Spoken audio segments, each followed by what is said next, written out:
not see the thumbs up. Go ahead. It's recording. Yep. Get started. Cold open.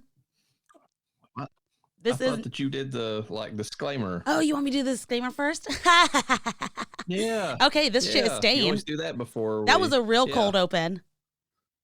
And that, Sure. folks, is how you mess up a fucking podcast. Here we go.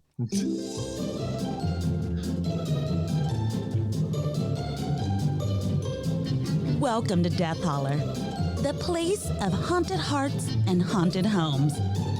We welcome you to Death Manor, the home that boasts the most ghosts. Come on in. We've been expecting you. Take a look around. You might see someone that you recognize. Do you hear those voices? That's just the Reverend Dr. Death and Llareyna. They're so happy to see you. Sit back and relax. Make yourself at home. Your new home. And remember, when you're in Death Holler, listener discretion is always advised. We hope you enjoy the show. So, Llareyna, what have you had going on since last time we talked?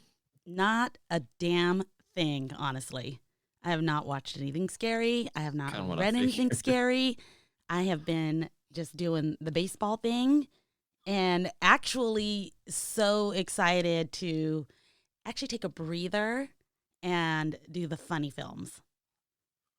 Okay. Yeah, we've got a few episodes of those coming up. So I did watch a film yesterday, which is technically a comedy in a roundabout sense. It's the new movie from Ty West of House of the Devil fame. It's the new movie X that's making the rounds. Oh, yeah. It's really got a lot of people divided on the scale, or, whether or not they like it or hate it. Spoiler alert, my wife did not like it at all. There's a scene at the end of after the credits. So if anybody's interested in the movie, stay after the credits, till the very end. But it sets up another film in the series, and I was like, oh yeah, this sets up a new film in the series. She's like, I don't know that they should have done the first film in the series. So that's kind of how she feels about it. But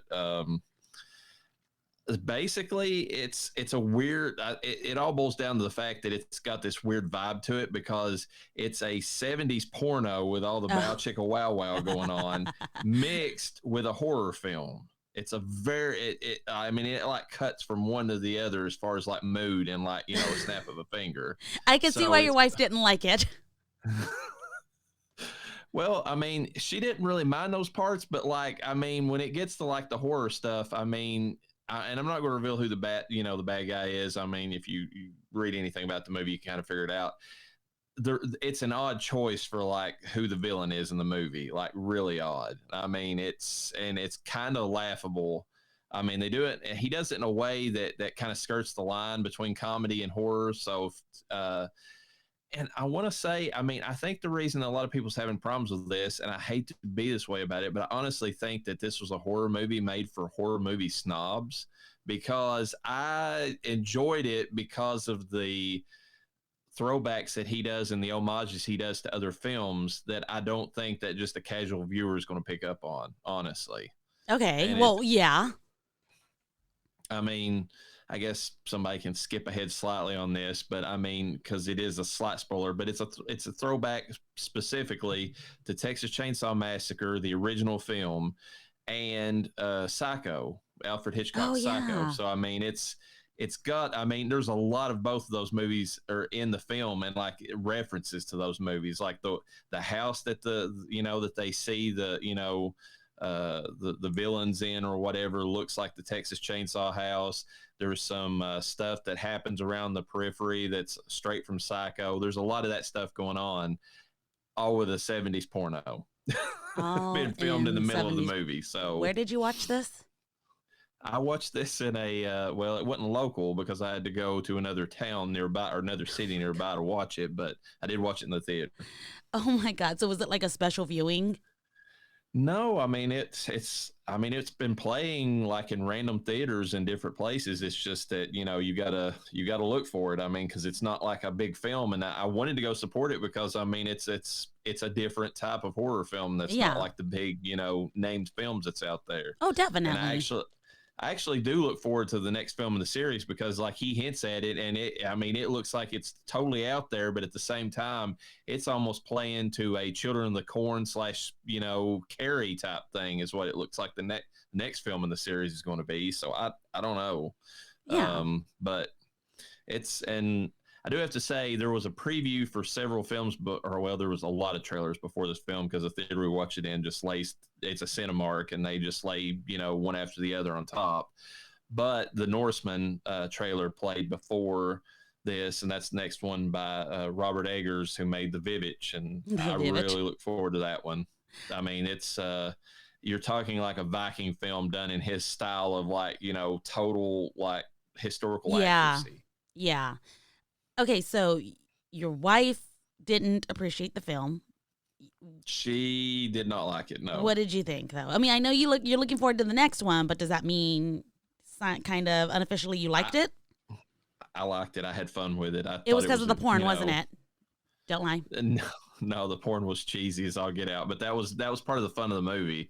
It was it was a different take. I mean, that's all. I mean, it was a different take on the slasher genre, as it were, and I mean, I just liked how he kind of and he does, like, he did what he did in House of the Devil. He made it look like it was filmed in that time period. Yeah. Even like the actors in the movie, outside of Brittany Snow, who was the redhead in Pitch Perfect, who had the surgery later on in the movie that made her sound like she was a guy or whatever.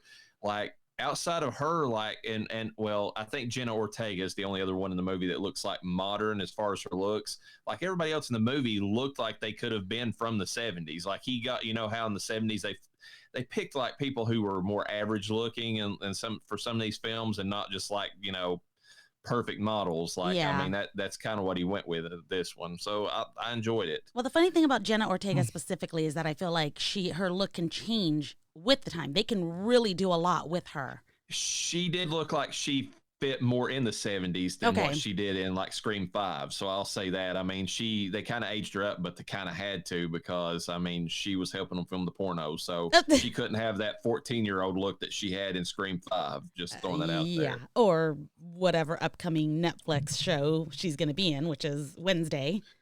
Yeah, exactly. Awkward. Full disclosure, Llareyna does not like excessive amounts of sex in horror films at all. I do not like the horrors in horror films.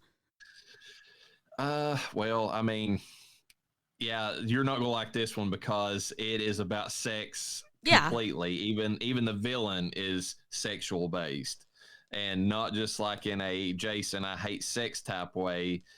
I'll just leave it at that. It's all about sexuality, both in the youthful and, maybe others, but that's kind of what the movie's about. I did watch. And did you know that rolling in to this film? Did you have any idea, or did you find out? Oh, I kind of had an idea of the basic synopsis of what the film was about. So yeah, I mean, I didn't read any more than the synopsis because I didn't want it ruined, and I enjoyed it for what it was. Yeah. And it's competent filmmaking on his behalf. I mean, it's that changing moods, because he's literally filming the cheesy 70s porno and immediately cutting to the horror stuff, like back to back. And I mean, even he does several things in the movie where he literally layers one scene on the next. Like, you'll see like this evangelical preacher on like an old timey, like, black and white TV, preaching about hell and damnation, flashing over top of like the next scene in the movie. And it does that repeatedly. Like, he's layering on the images between, instead of just a straight transition, you're seeing flashes before your face, so that's kind of interesting. Pretty cool.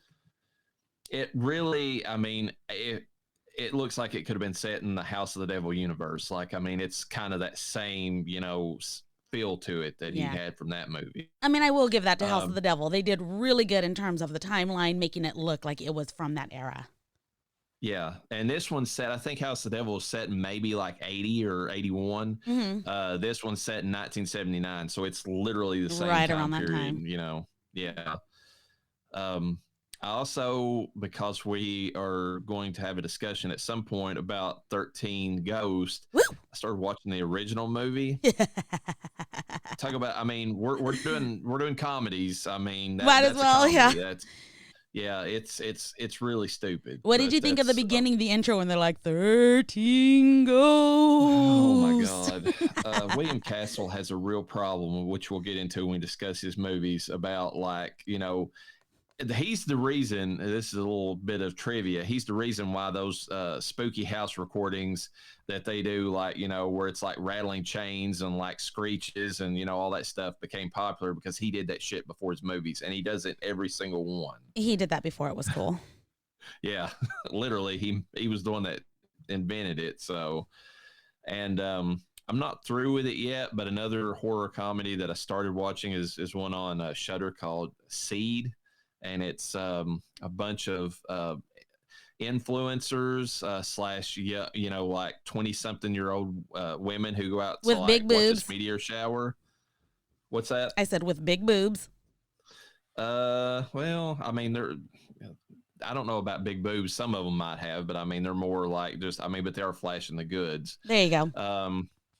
But they're, one of them, the main one that I'm still hoping dies because I'm not all the way through the movie yet. She's one of those types that every time that something happens, she's like, we all got to post this on, Twitter or whatever, or on Instagram. She's one of those social influencer types. But anyways, they watch a meteor shower and like there's this alien being that falls, and that's all I know so far because it's not like really started doing its thing yet. But I'm really hoping it kills her, pretty soon, the one that's all about the social media, because she won't shut up about it. Reverend, I think we got people knocking on the door. Should I? I think so. All right, I'll open it up. Open it up.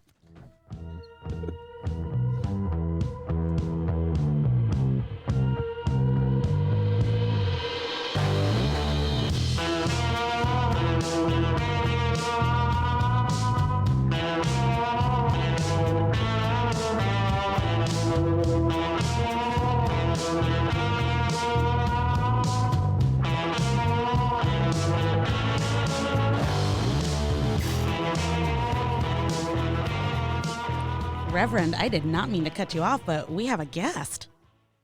Oh, we do? Yeah, someone was at the door. It wasn't just one of those ghost knocking. The hub showed up. Woo! Oh, that's spooky. Just like I said, for 13 ghosts. Oh, man.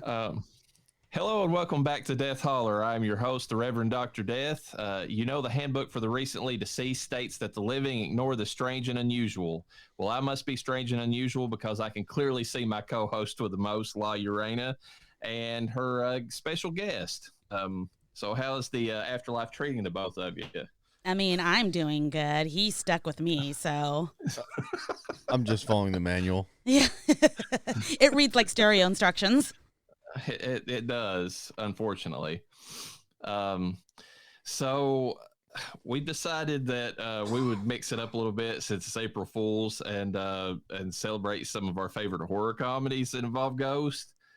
And it wouldn't be an April Fool's celebration without an absolute favorite of ours, the one and only, say it once, say it twice, third time's a charm, Beetlejuice. The 1988 Tim Burton film that introduced the world to Burton's particular visionary style and introduced us to the darker edge of an actor previously only known for his comedic roles, Michael Keaton. It's a beloved staple of Burton fans and the Hot Topic crowd.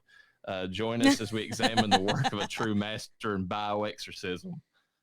God. I mean, am I wrong in that? I mean, it's no. pretty much what Hot Topic formed. Oh my God, it's the ultimate. And that Nightmare Before Christmas. Yes. So yeah, so perfect. No wonder my kids love that store so much.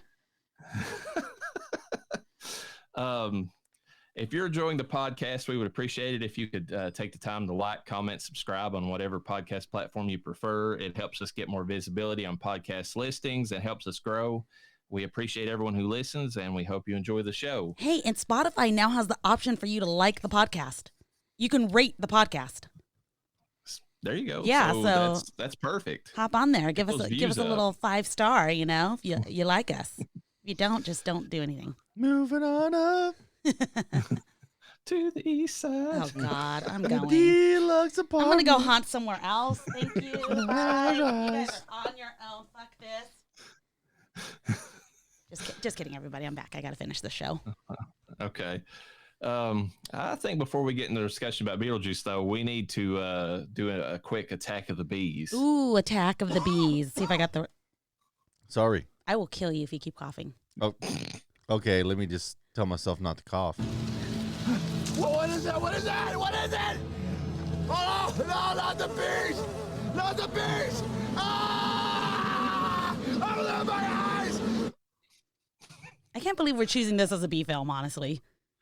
Well, It's almost like a double feature, but it's more of a double feature, but it's so cheesy, and I mean, I'm gonna throw it out as a B film because it's pretty. We'll get into it. Extra bad. Well, you know what is? Scary movie. I don't think it is. Scary movie 2. I still like it, both of them. No. B films. You can like B films. We're not. I like Wayne Brothers movies. Well, I mean, we'll get into it, but I enjoy them myself. Yeah. Yeah, I grew up watching In Living Color. Like, their comedy was awesome growing up. You know, I was always curious thinking about that. How many movies from the 80s were spiff movies like that? That were like a comedy horror thing. I don't remember that really being a genre until the 90s. Well, there wasn't enough to spiff. I mean, there was Yeah, there stuff, was. There was but... plenty of material. Hollywood goes back to the 20s. Well, no, I know that, but like... Alfred Hitchcock movies, there's a ton of stuff to work with. Yeah, they just didn't turn it into comedy. That's what I'm saying, though. Yeah. Like, what movies from, like, 90s and down did Well, they... None. What I'm gonna say though, you're forgetting something. I think there's a Mel Brooks movie called High Tension where he does deliberately he takes all of the Alfred Hitchcock movies and wraps them into one movie. What year And did he he do kind of that? makes like a pseudo movie out of all of those Alfred Hitchcock movies. What year was that, though? Oh, question. High Tension. I remember High Tension as another movie. Hold on, I'm looking. Yeah, I High remember- Anxiety. High Anxiety. There you There go. we go. That Oh was the my name of God. it. It's got a really good score in general. What And that was in year? 1977. Yeah. There you go. That's in the 90s. I was talking about 90s and down, though. Like pre-90s. Mm. I can't think of any. I don't think anybody really did anything. Toxic Avenger was something close to that, and I think that was 80s. Well, I we're not remember. reflecting on that. We're talking about scary movies. I know, but Literally Scary Movie 2. my bad. It was just food for thought. We don't do that here. Yeah, we do. Well, we also covered another movie that was around in the 90s that was Repossessed. Yes. So, I mean, that was another one. That's true. Yeah, Repossessed. I mean, we try to hit, None of them before 90s, though. yeah. What was that was in the first, yeah, because this is only our second season. So this is only our second April Fool's comedy. Wait, I bet you could wait, have. no, are you ahead. saying that there's none made before the 70s, or I mean the 90s? Or are you saying that they wasn't made between 90s and 2000s? Like, No, what are we saying? pre-90s. Like, so 90s and down. So 90, 89, 88, going backwards. Well, I don't think Repossessed was right on the border, so it was 1990. I think when we figured that one up. But yeah, you're right. Oh, yeah, Like, I don't Repossessed was think exactly 1990. Yeah, that seems like a huge untapped market that someone could have really filled pre. You mean like Yeah. Leslie Nielsen? Yeah, but he never did like a horror one. No, not a horror one. Well, not till later. Dracula didn't loving it. They could have done in the 80s, which they didn't. I mean, not to my knowledge. I'd have to look. I mean, and nothing's coming to my mind. Like if they did like these type of spoof movies with like a You know what? all the slashers. I stand corrected. There is a movie, Attack Which of the one's Killer that? Tomatoes. That one is a spoof movie. You're right. What year Yes. was that? The 50s one or the later one? The later one. I want to say it was 80s. Okay, hold on. That is Are a you- movie. I'm Are you looking talking at about Return of the Killer Tomatoes? Maybe, Because yeah. I believe that one. Yeah, maybe Return of the Killer Tomatoes. And then there was the cartoon. The cartoon was awesome. I know, I loved the cartoon. Transylvania 65000 was kind Yes. of a spoof, but it not quite. Yeah, I think that qualifies as a spoof because Jeff Goldblum really did the comedic side of Oh that. yeah, Return of the Killer Tomatoes was 1988. Let's stick to the ghost films. Okay, it's fun to talk about that. It That's the is, whole but idea. we have 2 shows or 2 movies we got to talk about. That's we got to fine. There's always room to keep it chit chat. tight. No, Tight. I'm an off script guy.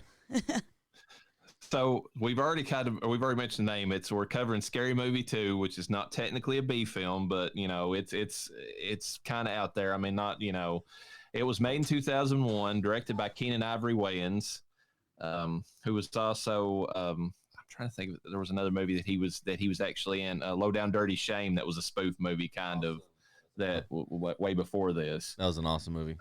It was a really good movie. I'm gonna get you, sucker. That's another good one. I'm gonna get you, sucker. Yeah, that one's a good one. Don't be a menace while drinking your gin and juice in the hood. That was 90s though. Don't be a menace. When Chris Rock goes to buy the ribs, how much for just one rib? Can you break 100? God damn it, boy! If you don't get out of here. We'll get into that too, because obviously the Wayans brothers, they were in all these films. All that are the ones we've mentioned. Principal players in Scary Movie 2, we start out with Anna Faris, who's playing Cindy, who's returning from the first Scary Movie, and she was in several of them. I like your description of her, the dumb protagonist. Yeah, she's dumb. They even mention it in the movie. One of my favorite things about the movie, just getting right into it, is like, I remember today, she's driving down the road and like, this is, pre cell phone, like, having the directions like read to her. She's like, she pulls out the little map that somebody's drawn for her, which is like, the whole property looks like a skull. And it says at the bottom of it, it's like, you should turn that back now, but you're a dumb bitch, so you won't. So here's the directions. Every fucking time, dude, I swear. She recently wrapped up the mom sitcom, some of the stuff she's been in. She was in House Bunnies, Just Friends. Love that Waiting, movie. both with Ryan Reynolds. Waiting especially. I mean, Just Friends is funny what it is, but Waiting, that's a really, to me, underrated comedy. Of course, she was in the Scary Movie films, and she was also in a legit horror film called Maze. So she's got some horror acting chops besides this. We've got Sean Wayans, who plays Ray, the sexually confused man whore, in every one of these that he plays in. Is he sexually confused? I feel like he pretends he's confused so he can. Well, yeah, he needs a beard. Is what basically what he needs. Which I think that's what Regina is. Well, Brenda, I should say. Yeah. She always serves that purpose for him. And of course, he was in the Wayans Brothers TV show, which was hilarious. Even the theme song to that cracked me up. Oh my God, I love that song. And they made that it'd be controversial now, which we'll get into the fact that woke crap is killing everything. But White Chicks is not a movie that could be made nowadays. Mm-mm. And of course, Don't Be a Menace, which we just mentioned. I friggin' love that movie. His brother Marlon Wayans, who plays Shorty, who is the pothead and Shaggy stand-in these movies. He's pretty much in everything that Sean's in. So there you go. Riding them brothers' coattails, and I don't think he gives a shit. He does not. He was also in that horrible Dungeons and Dragons movie. If you ever saw that, that was absolute dog shit. Had Jeremy Irons as the bad guy in it. Never seen it. Bad. My favorite movie that Marlon Wayans did was Requiem for a Dream. Oh yeah, that's actually a legit movie that he was in. That wasn't like just a comedy. Yeah, that was an amazing movie. I thought that was pretty good. He actually did a good job acting in that film. Yeah, it was a legit role. Yeah, that Above the Rim, that was another awesome one he did. That's one of my favorite movies, Above the Rim. I've not seen that one. Is that like a basketball type film that he was in? Yeah, Tupac's in it, but this is back in the day. The soundtrack's hella good. Yeah, it's a really good movie. I just actually watched it like a week ago. Yeah, they had it on for free on Fubi or something like that. Oh yeah, they always put. I mean, there's a lot of good movies on that service. Yeah. We have Regina Hall in this movie playing Brenda, who is a fucking weird name for her. The aforementioned beard. But she's also playing the sassy, take no bullshit stereotype black woman from this time period. Like there's always this character in these movies. That's why she's playing that role. I mean, they were spoofing that with her character. This is another movie that couldn't be made today. She was in Malibu's Most Wanted with oh yeah, No way. That's that Jamie Green? Kennedy. Oh, Jamie Kennedy. I mixed those white boys up. Which is funny because that gives her like a legit like through line to Scream in a roundabout way because she starred with him in something. She was in that recent movie Girls Trip. She was in the movie Shaft, which I mean it was the last one that came out with Samuel L. Jackson.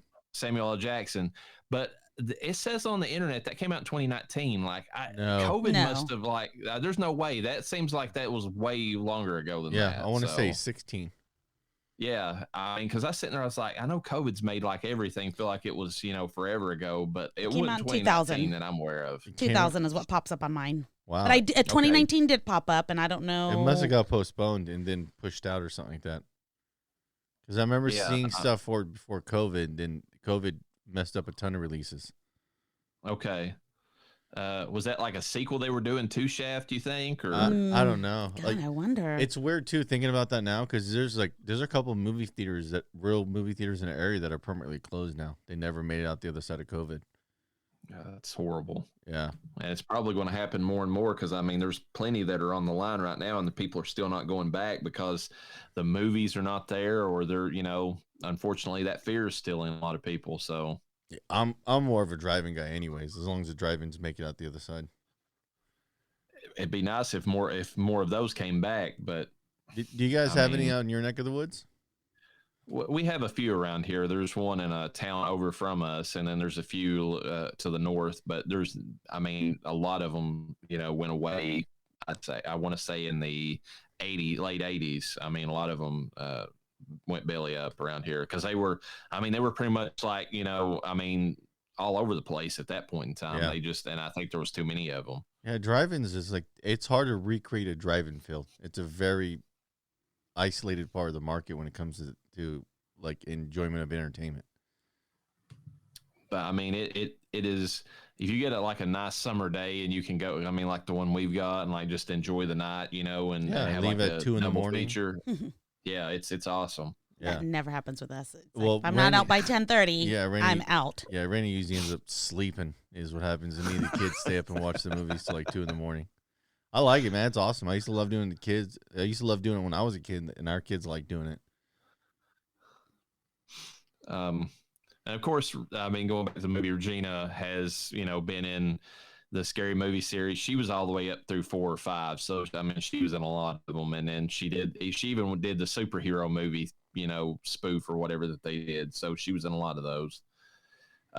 We have Kathleen Robertson, who's playing Theo in this, which is obviously making fun. I mean, the movie's a spoof primarily of The Haunting, if nothing else. So I just got her labeled as a hot hoe because that's pretty much all she is in the movie. Yes. I mean, she serves no purpose, not even for blowjobs. No, because I will do it myself, damn it. You do not have to take pity on me. Yes. She was in she's in a show right now, I think, called Northern Rescue, which I was surprised to see. She was in Beverly Hills 90210 back in the day. She's been in several horror related things though. She was in the Vatican tapes and then the Bates Motel series. And it also lists her, I mean, she must have been pretty young for this, and Maniac Mansion TV series whenever it was on. And I think that was like in the 80s or something. Damn. She's that old? I guess. I mean, like late 80s, early 90s, because it had her listed. I mean, of course, it's Google, so they could have fucked something up. But I mean, I think I double checked that one. But I mean, through IMDb, which is a little bit more legit when it comes to listing those. She is almost 50 years old.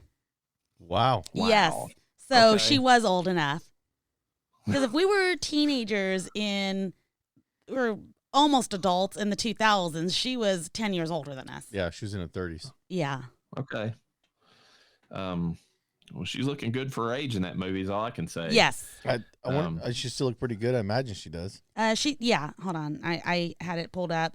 She looks like she could be a hot granny if she wanted to. Good for her. She held up really well. We have Christopher Masterson playing Buddy, who's the friend-zoned Owen Wilson stand-in. Now, is he related to Danny Masterson? I don't know. I did not see anything related to that. I will check. He's not been he wasn't really in a lot of movies that I recognized. The only thing that I saw, he was in this horror related. He was in a movie called Campfire Tales, which is like a very, it's actually a little known movie called Campfire Tales. I mean, so yeah, it's a bunch of, I want to say it's a bunch of small movies or things rolled into it, I thought. Yeah, it's like kids telling each other stories, kind of like, I think, kind of like a Are You Afraid of the Dark type situation. I can confirm he is related to Danny Masterson. I wonder if he's cousin or brother. Said sibling, so brother. Oh yeah. Yep. Yeah, he looks kind of like Danny Masterson. I'll be right back. Y'all take this on. That explains. I think he was in that '70s show, so that explains why he was in that. Well, he's from Malcolm in the Middle. Originally, that's where I knew him from. Oh yeah, that is true. Yeah, because he played the older brother in that. Yeah, I completely forgot. Yeah, I'm curious how he handled his brother getting ostracized from the Hollywood community. What happened with that? Like, I'm not even because I think I heard it, but I forgot. His brother was accused of Danny Masterson was accused of sexual misconduct in some nature. No one really went into it too much. It was when all the Me Too stuff was at its full hype. Yeah, apparently it was credible enough to pull him off the ranch, which that sucked because he was awesome on the ranch. Oh yeah, that is true. I remember that they did pull him off right around him and Sam Elliott were working pretty well together, and they pulled him off of that. So it sucked. He's a more critical part to that show than Ashton Kutcher is, in my opinion. Yeah, his character is awesome. Speaking of sexual misconduct, I've got to throw this out there. Did you all see that this was a Weinstein movie? Yes. I caught the end of the credits, but it happened quickly. I seen Weinstein, and I was like, because it had 2 Weinstein names on there. I'm curious what the other one was. I think it was Harvey and Bob Weinstein or something. I think's what it said. So, Ruh-roh.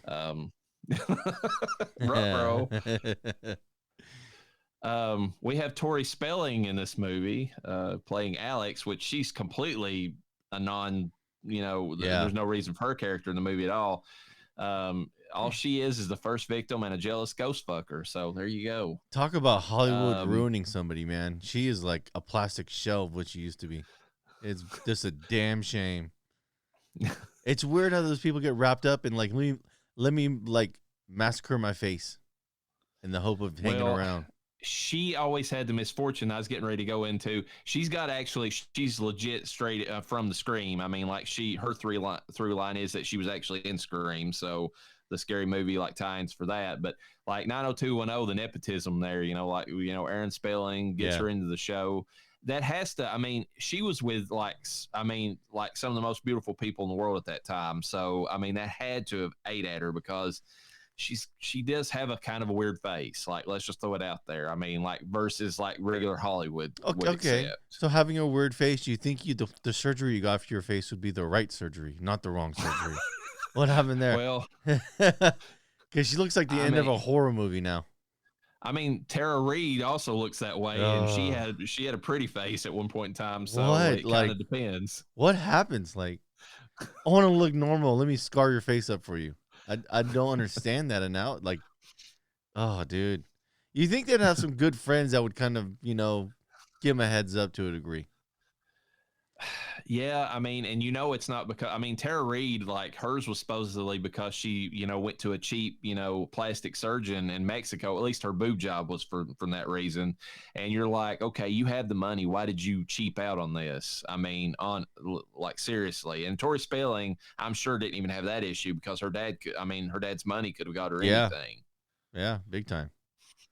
Of course, we have Chris Elliott in this, playing Hanson, the creepy caretaker. There's always a creepy caretaker in these movies. See, I'm a huge Chris Elliott fan. Like, I used to watch his show when I was a kid, and I like his comedy too. He's just got a weird sense of humor, though. He does. He's not. It's more of an Andy Kaufman-esque type humor. It's not like the traditional. It's very much the guy that you love to hate type of mentality.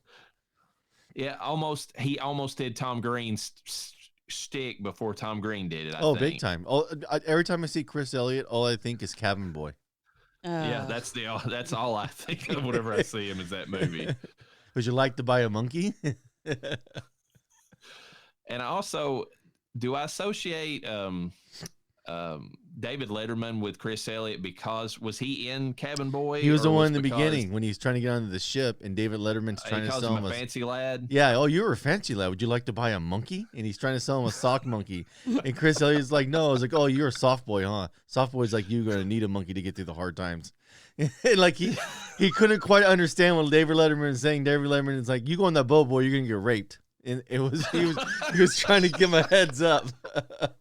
And he couldn't like piece it together.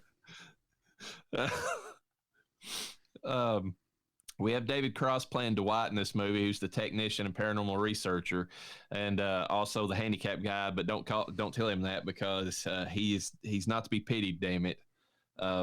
My favorite thing that David Cross is in has to be Tobias Funke's the character he plays in Arrested Development, because there's way better ones, man. You're missing. You must have not have seen this show that I'm about to mention. Then the increasingly poor decisions of Todd Margaret. I have not saw that one. No. Oh, okay, watch that. You'll have a totally different opinion of David Cross. He plays this character that does nothing but lie. And it's a series, like 2 seasons. And just when you think the lie might kind of get him out of it, he doubles down and tells more lies, and it gets worse. And he never tells the truth. He keeps doubling down on lies, and it gets worse and worse and worse. And the whole show is this giant lie that snowballs and snowballs and snowballs. There's just one part in the movie where he tells a girl he's allergic to something because he doesn't want to tell the truth, and he lies about something. And he ends up at her house trying to hit on her because he's an idiot. Well, her boyfriend's there, and like he's wolfing down peanuts because he's all pissed off, I think is what it was. And she's like, "You're allergic to peanuts." He's like, "Oh my God, I am allergic to peanuts." Or her boyfriend's an EMT, so he grabs an EpiPen and hits him with the EpiPen. With the EpiPen, sometimes the side effect is you get a raging boner and you shit your pants.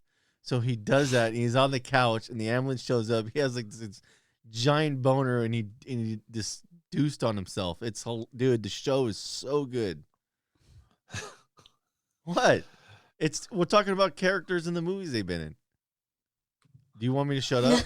My wife is just giving me. He can see what I'm doing to you right now.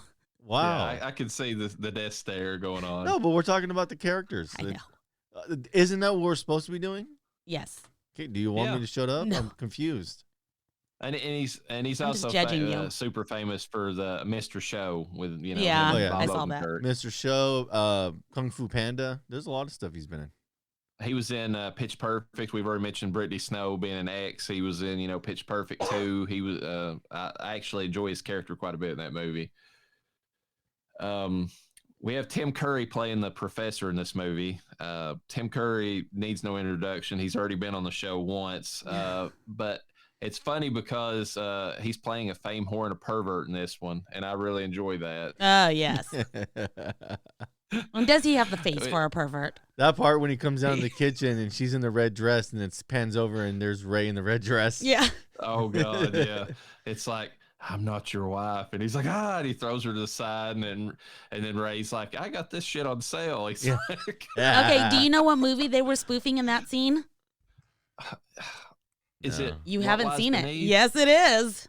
Okay.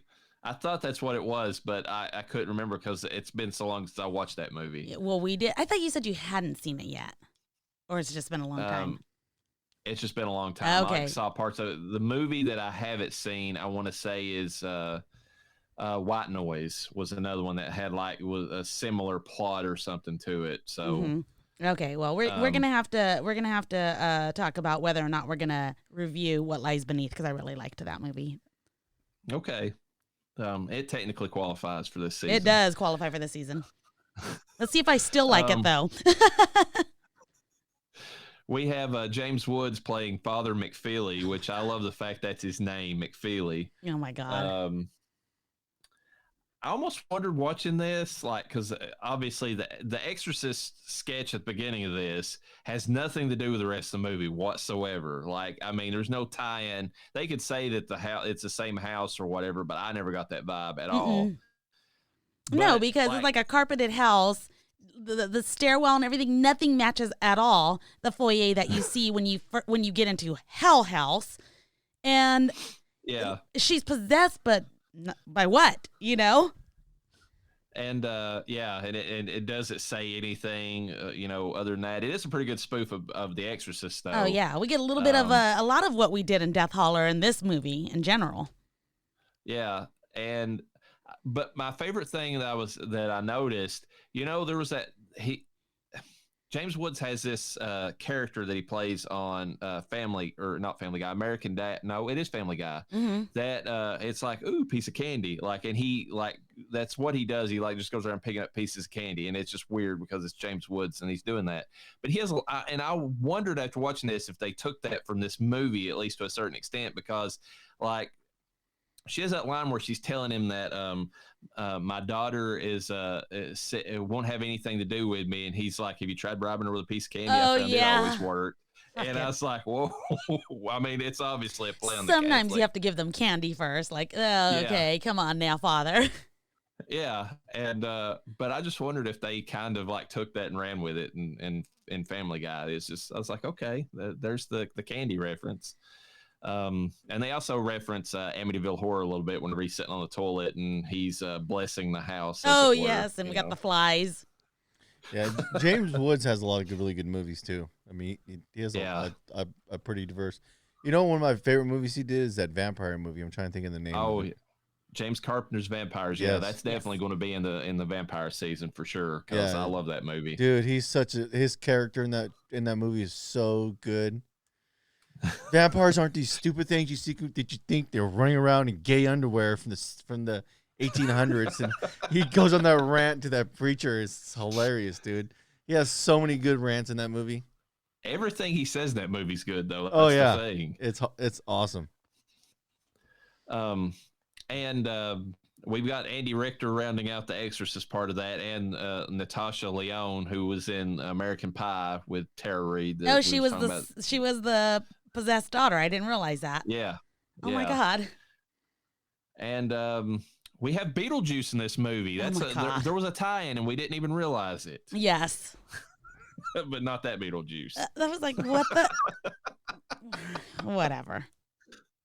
And Richard Mall, which we discussed before, Bull Shannon from Night Court. He's in a lot of these movies in the background. So I'm calling it a B movie just for the fact that it's got Richard Mall in it, because if it's got Richard Mall, it's probably a B film. Yeah, for sure. So just a quick synopsis of the movie. A college professor who's looking for acclaim in the field of paranormal research, which is basically the Hauntings plot, sends out invites to a group of college students who survived, quote unquote, because most of them didn't, but they never explain how they came back. A serial killer, as well as a couple of good looking college ladies he has the hots for. I mean, because that's really the only reason I could think that Tori Spelling and Kathleen was in this, to round it out. They go to a mansion that's supposedly haunted. Cindy, the final girl of the previous film, finds out that she resembles the wife of the house's former owner, and ghostly shenanigans ensue. Well, I mean, she didn't really resemble her, though, because she didn't have split ends, and like her skin was, the ghost had better skin. Her eye kind of does this thing where she looks like she's got Down syndrome. Yeah, and her tits are not as perky. Yeah, they're like orangutan tits. Them orangutan titties. So, I mean, like, the resemblance is uncanny, except for those few items right there,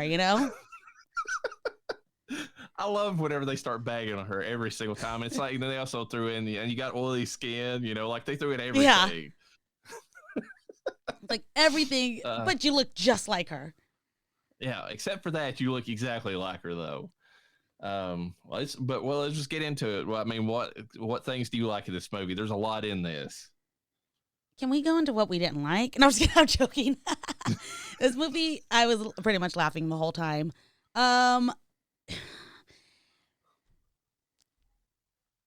You want to go first? Because I feel like my stuff's stupid. Go first. No, you go first. I said. No. No? Okay. All right, Reverend, you go Ladies first. first. Don't say that. And then I told Reverend to go. I always enjoy Chris Elliott's scene with his hand stuff in this movie. I mean, his name's Hanson, for God's sakes. He's got the crippled little hand that he's like all the time he's like, grab my strong hand. And it's like, yeah, I know it's completely stupid, but I love it. And the memes that have come from that, as of very recent too, are really, really good. I don't think I've saw those. Are you serious? And yeah, there's all kinds of strong hand memes and everything. And of course, I like the fact that there's several things that I like, as far as like when the stuff was Shorty or whatever, but like the fact that his marijuana plant like smokes him, which is God. hilarious. This movie is fucking terrible. It's And terrible, then- and it's hilarious. And then he has the scene, of course, where the ghost woman appears outside the door and like, she's super hot and like the silhouette, and then she walks in to get that big long tongue or whatever. The next scene you see, he's got a bag over her head and he's going to town on her. Do we know It's who played classic. that ghost? Because she looked familiar. I'm I going to did see if I not can Google see that it. information. Okay, I'm going to look to see if I can find it. Was there any others for you? There's more, but I want to let I could go on and on. What do you got out there, Noah? Like, what do you want to throw out there? I'm a huge. The more shit talking you get in a movie like this, that's like right up my alley. So when him and when Chris Elliott and David Cross had the banter back and forth, that's hilarious. Yeah. Yeah, and then the final knock was like, "I'll be the bigger man and walk away." Walk away. Walk away. Yeah, it's always hilarious. And then the part when she was jerking him off, like that was hilarious.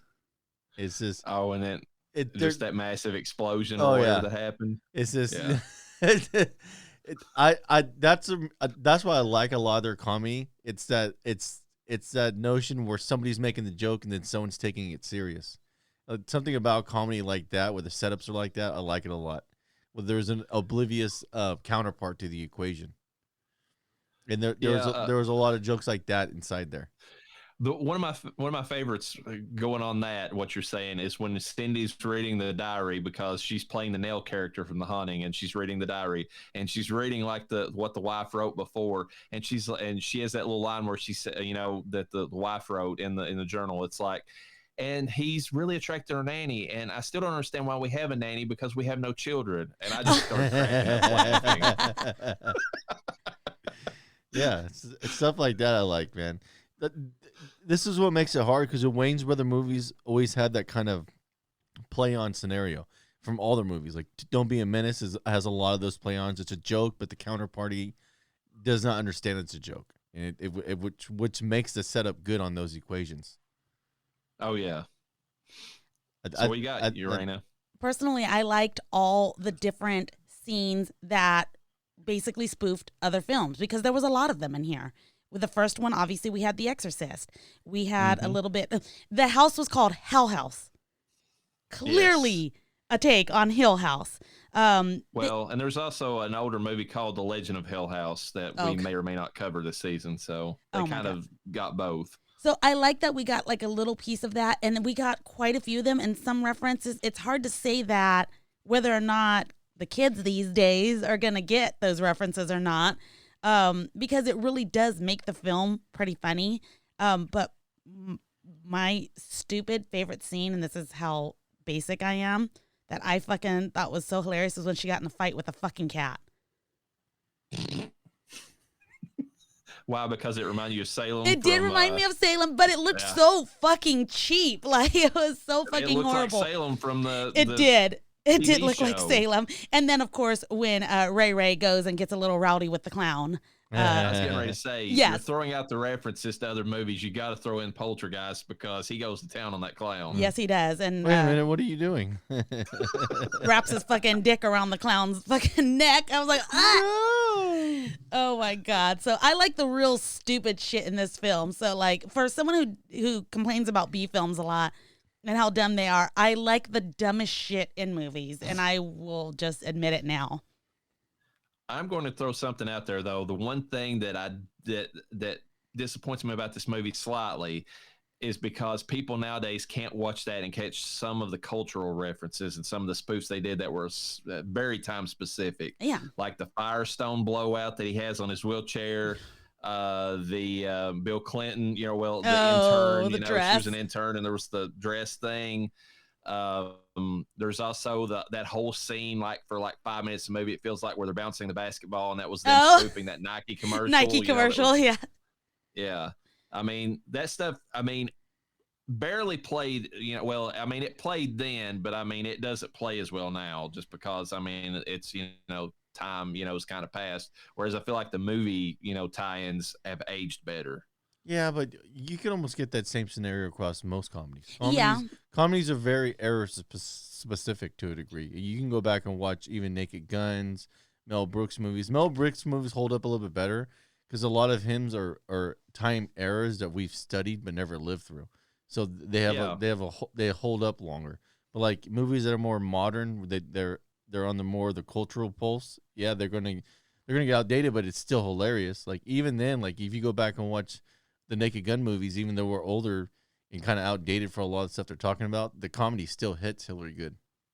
Well, yeah, I'm not saying the comedy doesn't hit through that movie. I'm just saying those specific references, and they based a lot. I mean, I feel like these movies were a throwback to the Zucker movies or whatever, like Airplane and, the Naked Gun series and all that to begin with. And so that's what they were going for. But I mean, just like anytime those movies threw in a very specific timed reference, like for the time period they were in, it kind of aged the movie. I mean, you can go back and watch Airplane and still like laugh hysterically at some of that stuff, like I picked the wrong day to stop sniffing glue, or Don't Call Me Shirley, or any of those, because they're kind of timeless even if they are punny. But I mean, like, some of the other stuff you kind of, unless you're you study up a little bit on that time period, you're not going to like understand the reference. Yeah, I think we're too worried about people not getting the time references. And I think as you get older, as an adult, you start to get things a little bit better. Because I know watching some of these films when I was younger, watching them now, I'm like, holy shit, that flew over my head. Even, and then I'll even see older things and I'm like, oh my God, that was in this one movie. And I didn't even, when I was younger, I didn't catch that, but I'm catching it now. So, we probably don't have much to worry about. It's a funny film. It is funny though. I mean, I think I prefer Scary Movie. Honestly, I prefer Scary Movie 2 to the first one. I mean, maybe that's, I don't know if that's heretical, if you feel the same way about it or not. But I feel like this one, to me, has, like, the characters in it are funnier. And it's like they took, like, the haunting, like, base story, and they kind of, like, added these, like, the Chris Elliott's character in there, and, like, David Cross, like, threw them in there, and, like, their character acting abilities, like, helped the movie, as opposed to, like, the first one, which is more of just a straight Scream ripoff. That's the thing about the scary movies, though, is that they all, even though it's Scary Movie 1, 2, 3, 4, they're not like sequels. They're just completely different films. They're anthologies, if they're anything. Yeah. So yeah, I hated when as soon as the Wayne brothers got booted from that franchise, I stopped watching it. Why'd they get booted from it? I think it was 3, wasn't it? Wasn't 3? Was that their last one, or did they get booted after this one? They've made a couple more, but the Wayne's brothers only did 2 of them, I thought. Oh, well, that's what I'm saying. I think the Wayans brothers only did the first couple, and then the Zucker brothers or somebody affiliated with them took over, like, from 3 on, and they actually brought in Leslie Nielsen to, like, star in them at that point. Yeah, it wasn't the same. I hate when they do that. I think it's funny. I don't know if you guys noticed this, but in the Scream movie, we know that Neve Campbell played Sidney Prescott, I believe. Yeah. And in this movie, she plays Cindy Campbell.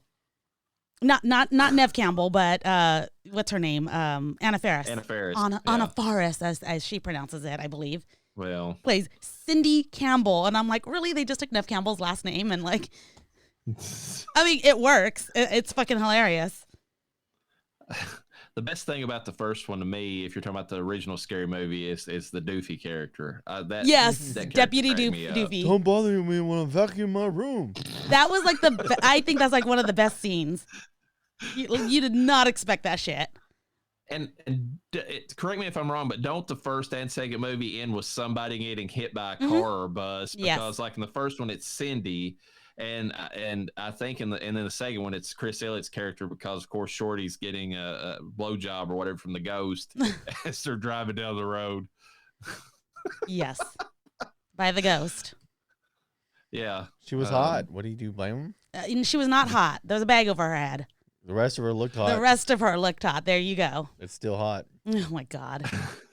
I want to throw one more thing out there that I really liked. It's that scene, because it's Tim Curry and it's being him at his most perverted, like, the way he is. It's whenever the two girls come, or Cindy's like, screaming that she's like seen the ghost, and because she got attacked by the cat. Yeah. And oh yeah, because her pussy's gone crazy. Yes. That was the line in the movie. You have the scene where her and Theo, I mean, just like in the Haunting movie, they're there together, and like, you know, and the professor's there, and he's like, well, why don't you just share a room together? Yeah. You know, experiment a little. You're in college, you know, like Tim Curry, like him doing that was just perfect because, I mean, it's just that, I don't know, he's got that weird charm about him. Like he just throws that crap out there. Yes. Weird charm, and it just plays a pervert very well. And the look on his face is just perfect. Oh yeah, I mean, he's got that sinister smile. Curry, yeah, that's that Grinch smile that he has from like Home Alone 2, you know. Oh my God. So, are we wanting to throw anything else out there? I mean, before we move on to the Beetlejuice discussion. Well, are you going to give this an unofficial Nicolas Cage? I am, yes. All right. I do want to say, I mean, we kind of, you know, went on all the different things that they hinted at. They do also spoof a House on Haunted Hill because they've got the glasses and the guns or whatever that they use. Oh yeah. And then there's that weird Charlie's Angels thing Oh, that they did. You know, that was terrible. That was the worst part of the movie, honestly, was the Charlie's Angels reference. The Nick Cage rating I'm giving this is Grindhouse because Nicolas Cage played in one segment of the trailers that the fake trailers they played in those. He played in the Werewolf Women of the SS, which was done by Rob Zombie, and he played Fu Manchu in that. Oh my God. I'm giving it this Nick Cage rating for one reason. It's cheesy, but it's highly entertaining, and it's definitely not culturally acceptable in today's environment. This movie, you know, just like that Nicolas Cage spoof, could not be made because of some of the stuff they threw in there. That's a good one. I would have never thought to use that on the Nicolas Cage rating. Patent pending, of course, Nicolas Cage. Patent pending, yes. Which is going to incept itself whenever Nicolas Cage stars as himself in this new movie coming up. I hell want to see that movie. I'm excited to see that film. I'm looking forward to that.